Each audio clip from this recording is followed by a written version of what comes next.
Abrimos otro bloque del show de la selección acá por AM690 K24 y nos metemos en nuestra sección futboleando con esa sección donde participan actores, cantantes, humoristas, periodistas. En este caso es un periodista deportivo, actualmente trabaja en Teis Sports. Es el señor Alejandro Fabri, hincha del Calamar, hincha de Platense, está con nosotros para futbolear un poco en el aire del show de la selección. Hola Ale, ¿cómo te va? Rubén Gómez te saluda. Te quiero empezar preguntando sobre tu pasión por la selección argentina, cómo vivís los mundiales, cómo vivís, si podés separar el periodista del hincha, cuál fue el mundial que más te gustó y cuál es tu primer recuerdo con la selección argentina. Hola, ¿qué tal? El gusto de saludarlos. Mirá, el primer recuerdo que tengo de la selección es el Campeonato Mundial del 66. Yo tenía 10 años y me acuerdo de haber escuchado por radio el partido con España, porque no llegaba el partido por televisión en Inglaterra. Me acuerdo que Canal 2, que recién se lanzaba, lo que es América hoy, promocionaba los partidos del Mundial. Tenía la sede en La Plata, Canal 2, y verlo en Buenos Aires con la antena común era complicadísimo, pero llegaban con 2 días de retraso los partidos. Bueno, el primer recuerdo es ese, haberle ganado a España 2-1 con los 2 goles de Artime, que era un goleador fenomenal, Luis Artime. Ese es el primer recuerdo. Después de los mundiales, a ver, el mundial del 74 lo vi por televisión, el de Alemania, y la verdad que fue una decepción grande la Argentina, sobre todo el baile que nos dio Holanda, que nos ganó 4-0. La verdad que es un mundial que recuerdo porque el 70 fue el primero que se transmitió vía satélite, el de México, pero Argentina no jugó porque la había eliminado Perú en las eliminatorias. Entonces fue el del 74, el primer partido con Polonia, que perdimos 3-2 con muchos errores defensivos. Después empatamos con Italia y después le ganamos a Haití y nos clasificamos casi de milagro. Y en la segunda rueda nos aplastó Holanda, perdimos con Brasil y empatamos con Alemania Oriental. O sea que de 6 partidos ganamos uno. Muy lindo todo, pero mejor no acordarse mucho. ¿Cómo te va, Alejandro? Buenas tardes. Agustín de Yuris te saluda. Un placer poder hablar con vos. Y vos que sos una persona muy analítica, siempre que uno te escucha hablar y también tenés muchos años de profesión, viviste muchas etapas, ¿cómo tomás las distintas opiniones que se dan en cuanto a técnicos tan importantes de nuestra historia, como puede ser el menotismo contra el billardismo, los que están a favor de unos y los que están a favor de otros? Y también te incluyo, por ejemplo, a Marcelo Bielsa, que también tiene adeptos y tiene gente que lo critica de manera muy dura. Digo, vos en particular, ¿cómo tomás esas opiniones que, si se quiere, son baluartes importantes de nuestro fútbol y algunos no los valoran tanto o los terminan criticando en demasía? Hola, Agus. En realidad, Menotti y Bilardo son personajes de otra época. La polémica entre ellos abarcó a los periodistas que hoy tienen más de 70 años. Son cosas que pasaron hace 30 años por lo menos, por no decir casi 40. Los dos tienen un mérito enorme, fueron los únicos campeones del mundo con la selección argentina. Uno, el sospechoso partido con Perú, más allá de lo que hizo la selección, y el otro, el gol con la mano de Maradona. O sea, no tenemos nada absolutamente cristalino que nos diferencie a los argentinos o que nos unifique con los brasileños, que ganaron 5 campeonatos y no necesitaron ninguna cosa rara para ganar ningún partido. Eh, Creo que Menotti le cambió la cara a la selección argentina históricamente porque los jugadores antes no querían ir a la selección durante muchas épocas. Y nosotros tenemos ese componente de soberbia, de creernos los mejores sin demostrarlo. Más que nada los porteños, los rosarinos, ¿no? Que tenemos una historia en el fútbol hegemónica y creemos que la gente nos admira. Esta pregunta de cuando viene un tipo de afuera, un argentino que fue a Europa y volvía y le preguntaban, ¿cómo nos ven? No nos ven, no existimos, existimos por algunas noticias que en general son todas desagradables. Lo de Marcelo Bielsa es otra cosa. Marcelo Bielsa es otro tipo de técnico con una ética, para mi gusto, superior a la de casi todos. No estoy para juzgar ética, pero me parece que con una actitud y con un convencimiento muy claro, es cuestión de hablar con los jugadores que lo tuvieron, simplemente. Yo me identifico mucho más con Bielsa, porque además el estilo de juego es ofensivo, Me gusta Gallardo, me gustaba hasta que lo vi en la selección y la verdad que no me gustó Sampaoli, me parece que Scaloni va bien rumbeado y no hay mucho más. El técnico de la selección es un puesto donde todos hablamos, todos somos entrenadores, todos creemos tener el jugador justo para poner en el lugar determinado, es un poco eso. ¿Qué tal, Alejandro? ¿Cómo estás? Augusto Frachina es mi nombre, placer saludarte.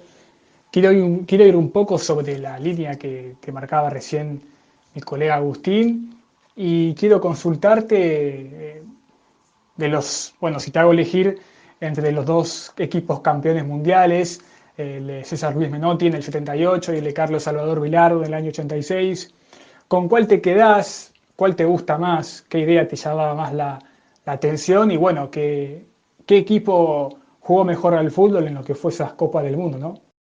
Hola Augusto, es difícil comparar dos equipos campeones del mundo. Los dos tenían algo, a ver, el equipo del 86 tenía a Maradona, lo que lo diferencia de los demás, aunque el del 78 tenía a Filiol y a Kempes, dos de los jugadores indiscutibles en un podio de la selección argentina de todos los tiempos, ¿no? En su puesto, Filiol, Kempes, Maradona, están, para mí por lo menos están los tres. El equipo del 78 era más vistoso, más lujoso, le costó bastante ganar los partidos, se enfrentó con rivales durísimos, Brasil, Italia. Italia le ganó bien, 1-0. Italia era un muy buen equipo, era la base del equipo que fue campeón en el 82. El equipo del 86, de los 7 partidos que jugó, no mereció perder ninguno, mereció ganar. A lo sumo, algún partido podría haber terminado empatado, el partido con Italia por un lado, y quizás se podría discutir algún otro partido, pero en general los ganó bien y tenía a Maradona. Como vistosidad, como manera de jugar, el equipo del 78, como grupo compacto, sólido, que de repente tenía un as en la manga que te hacía ganar el partido, el equipo del 86. Yo haría una mezcla de los dos, no los puedo separar. Si me decís, si jugaran uno contra el otro, ¿quién ganaría? Y iba a ser un partido muy parejo y a lo mejor el del 86 lo definía porque tenía a Maradona, pero también te podría decir que el equipo del 78 tenía a Kempes. Alejandro Fabri es el que habla con nosotros acá en el show de la selección. Ale, te quiero preguntar sobre los periodistas, que me nombres, si podés, tres de la historia y también que me nombres tres, pero de la actualidad. Mira, es muy amplio el rubro de periodistas. Una cosa es trabajar en radio y escribir, otra escribir solamente, otra trabajar en televisión. Eh, yo lo pongo en ese orden, escribir primero, hacer radio y después televisión. Hoy a lo mejor televisión y radio tendrían que estar en el mismo lugar. Es muy complicado pensar en nombres porque antes los periodistas no eran figuras que salían a cada rato en las cámaras, que la gente los conocía. Vos no te enterabas qué cara tenía el periodista que escribía una nota y firmaba en la revista El Gráfico, en la revista Goles o en cualquier diario.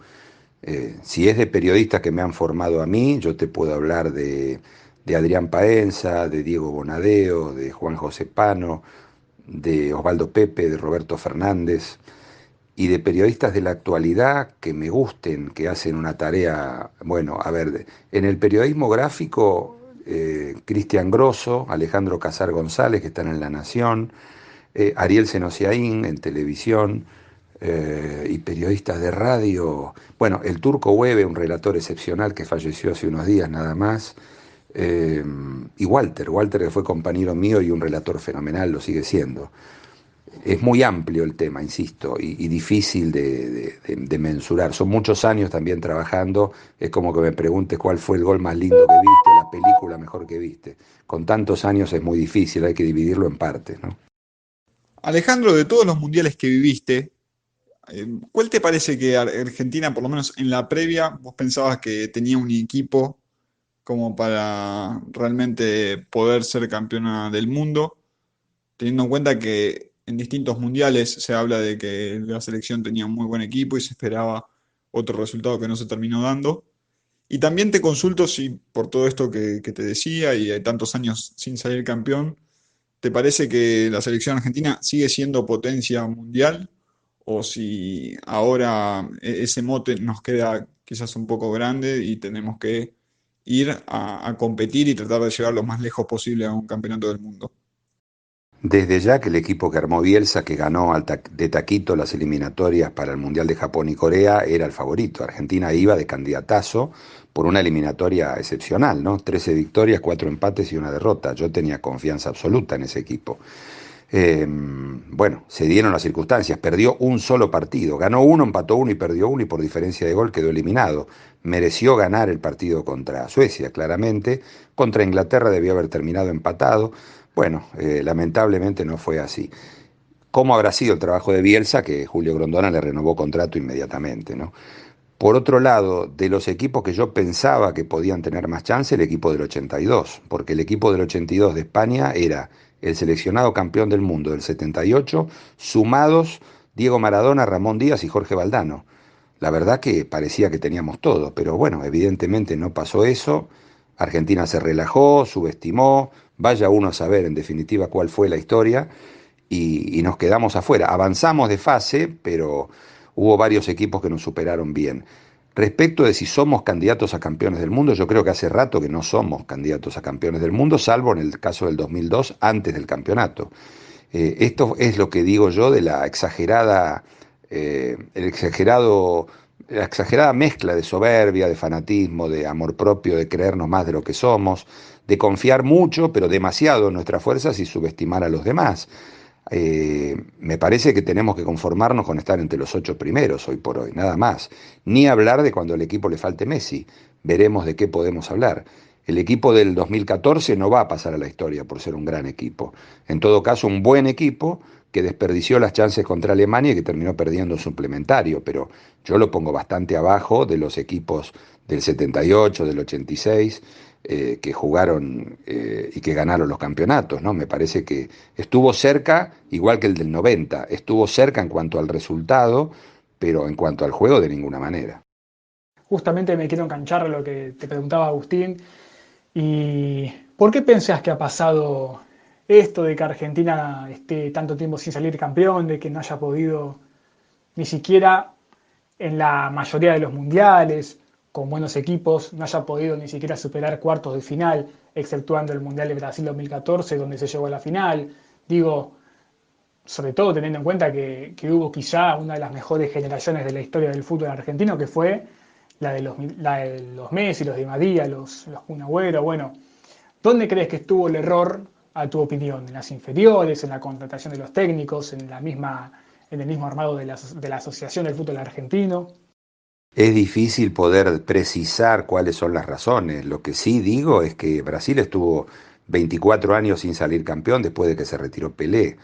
Después de Maradona, dejando de lado el Mundial 90 y el accidente del 94 con el doping de Diego, Argentina careció de tener un super crack, como tuvo antes en otros momentos, y como tiene ahora Messi. Ahora Messi ya está en una edad terrenal absolutamente, y su juego no va a ir en crecimiento, sino que va a ir lentamente bajando el nivel por una cuestión biológica. No hay una causa, pero si nosotros nos ponemos a analizar todos los mundiales, Argentina ganó dos y creo que con determinado tipo de situaciones favorables, como dije, el partido con Perú y el gol de Diego con la mano. En el Mundial del 90 llegó a la final, pudo haber quedado eliminada perfectamente, pero no cobraron un penal, una clara mano de Maradona contra la Unión Soviética. En el Mundial del 66 hay una leyenda sobre el tema de Inglaterra. En realidad Inglaterra nos perjudicó con la decisión de los arbitrajes junto con los alemanes, después perjudicó a Alemania, al equipo inglés, porque tenía que ganar el único mundial que podía ganar, pero el equipo jugó una buena eliminatoria y contra Inglaterra no pasó la mitad de la cancha. Después fuimos un desastre en el 58, en el 62, en el 74, en el 82 y en el 30 hubo situaciones extrafutbolísticas que no nos permitieron ganar la final contra Uruguay. No sé por qué tenemos que estar entre los 4 primeros, por qué obligación. Más allá de que estemos cuartos en la tabla general de los mundiales, me parece que estamos bastante por debajo a esta altura ya de Brasil, Italia y Alemania. Alejandro Fabri es el que charla con nosotros acá en el show de la selección. Ale, te quiero hacer dos en una seria y la otra mucho más distendida. ¿Cómo ves la política? ¿Te gusta? ¿Te involucras? ¿Cómo ves el actual gobierno? ¿Cómo ves la posición del actual gobierno respecto a esta pandemia? Y la distendida es, ¿a qué deporte jugás o jugabas bien? Bueno, la segunda es más fácil. ¿A qué deporte jugaba? Ya no juego más, tengo 64 años, más que caminar en la cinta, suficiente. Jugué al fútbol, campeonato de periodistas, muchos años. No soy un jugador de fútbol frustrado. Me fui a probar un día a Atlanta en los años 70, que me quedaba cerca, y no pasé la prueba. Y ese es el de. A ver, después los deportes menores de playa, jugar al vóley, al pádel, a la pelota paleta, y no mucho más. En cuanto a la pregunta, sí me interesa la política, siempre me ha interesado la política, no solo la política argentina, política internacional de varios países, determinados países me interesa puntualmente. España, Italia, Francia, y algunas otras cosas. He tenido, he tenido participación en diferentes momentos políticos. Disfruté mucho la vuelta a la democracia en el 83, no gané las elecciones con Alfonsín porque voté a Oscar Allende, al partido intransigente, pero tengo algún amigo desaparecido, tenemos gente conocida desaparecida. Me considero partidario de este gobierno, lo voté, fui fiscal de este gobierno en una escuela con mi mujer acá en el Parque Chacabuco, en las PASO y después en las elecciones. Soy afiliado al Frente Grande, no sé, ya no pertenezco más porque ya esas afiliaciones son antiguas, porque voté al FREPASO en su momento, apruebo lo que está haciendo este gobierno. El gobierno de Macri fue de los peores que conocí. eh,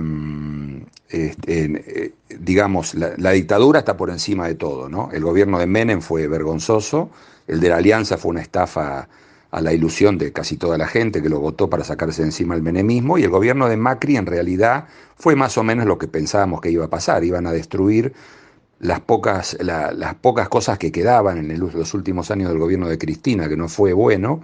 Sí fueron buenos el gobierno de Néstor y el primer gobierno de Cristina, y por supuesto que hoy, si hubiera que votarlo, volvería a votar, porque si hubiéramos tenido a la conducción anterior, a la que no le interesa a la gente, sufrir la pandemia con ellos, estaríamos como Brasil o como Estados Unidos con más de 100.000 muertos, ¿no? El gobierno, tuve algún ofrecimiento de este gobierno para dirigir Radio Nacional, pero por diferentes razones no lo acepté, agradeciéndolo, y confío mucho en Martín Guzmán y en lo que se está haciendo lo que se hizo ya para renegociar la deuda, en el tema de las vacunas, que se ha posicionado bien, y estoy claramente de acuerdo con este gobierno y celebrando los pequeños pasos que da para restituir algo de justicia a esta sociedad tan injusta. Quiero preguntarte por un tema que a mí particularmente me ha llamado mucho la atención y me hace por lo menos pensar en si realmente el fútbol argentino perdió la competencia que solía tener por lo menos hace 10 años.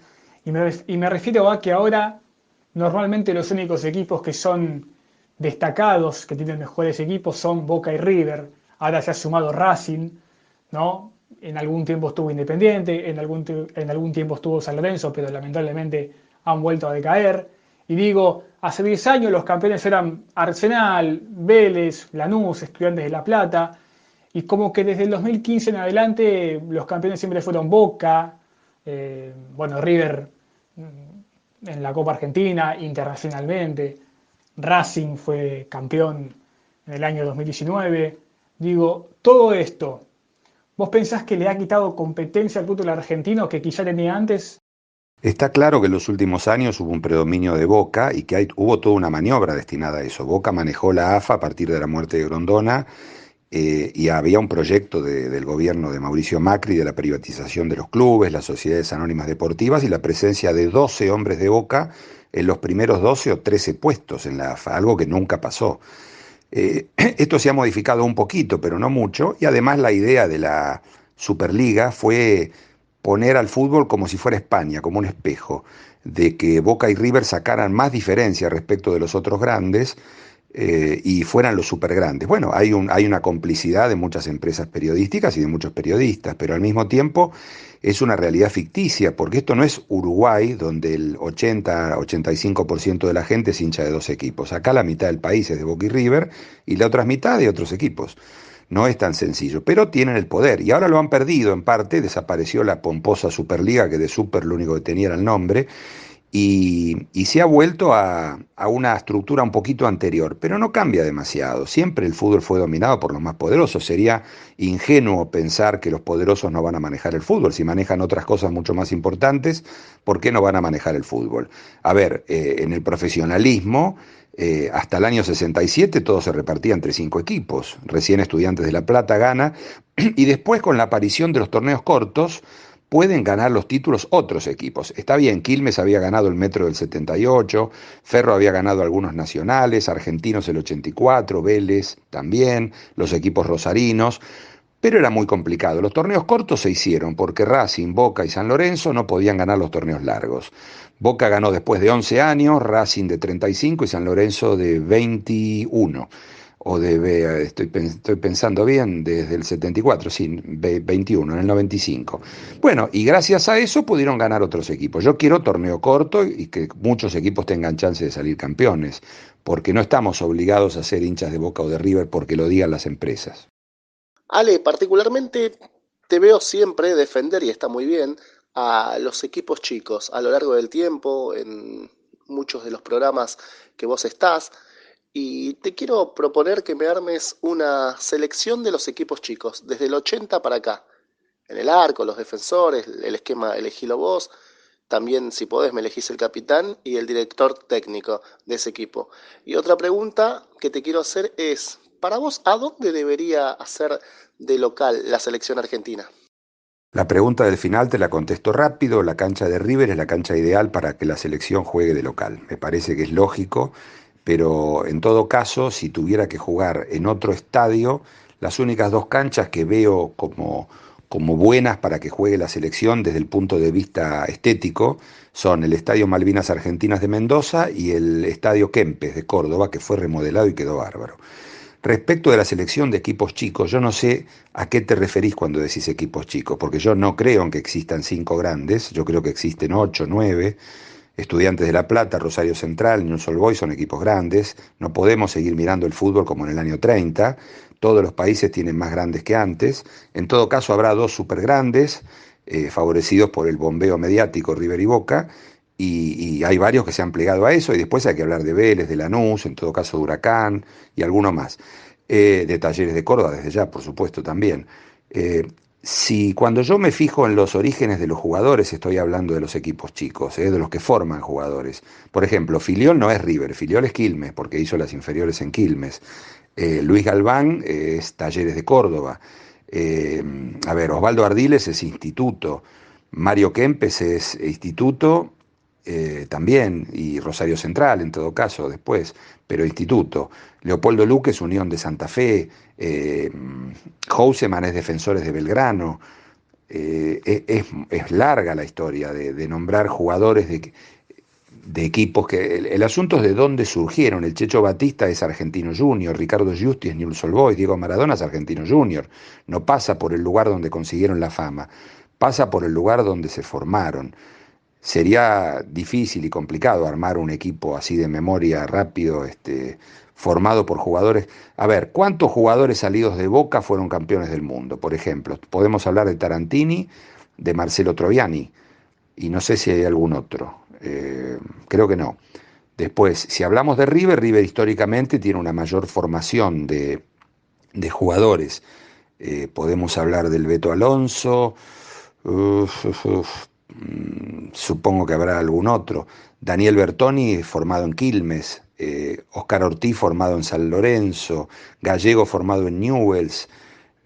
Bueno, es difícil pensar en Holguín, formado en San Lorenzo. Pasarela en Sarmiento de Junín. Cuchufo en Huracán de Córdoba.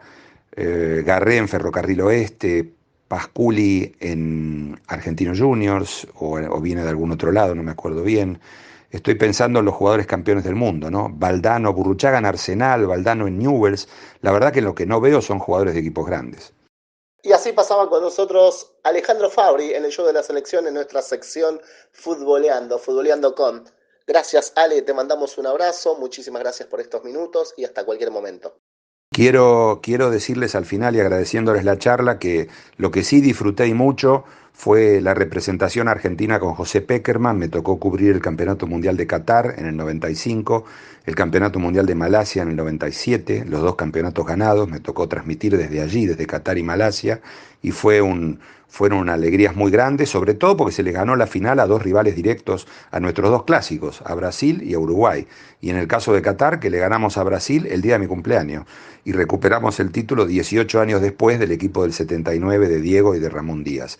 Y trabajar con José Pekerman y con su cuerpo técnico, muy buena gente, toda muy decente y muy capacitada, con varios torneos juveniles, eliminatorias, preolímpicos, fue de las mejores cosas que me han pasado con la selección argentina, que no era la mayor, pero era la selección igual.